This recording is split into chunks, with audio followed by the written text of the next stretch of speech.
You know that feeling when you're alone in a place that shouldn't be empty? That's how it started for me tonight on the 2:13 a.m. subway. The city above was silent, and when I stepped onto the train, my footsteps echoed like I was the last person in New York. I took a seat by the window, watching the tunnels pulse past, the hum of the train oddly comforting, until the carriage lights began to flicker. At first, I thought it was just a power surge, but every time the lights blinked off and on, the reflection in the window changed. Blurred, pale faces hovered behind me in the glass. I spun around. The seats were empty. Then, with one long, shuddering flicker, the lights shut off completely for a split second. When they came back, every seat was filled.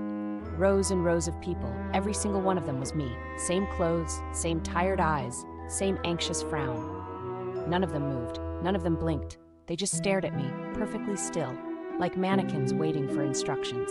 I tried to stand, but my knees buckled under a wave of vertigo. The air felt thick, almost electric, and my own face, multiplied a dozen times, watched with cold indifference.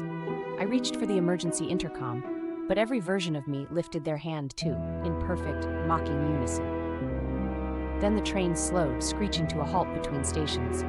My doppelgangers all smiled, a sharp, unnatural grin I'd never seen on myself.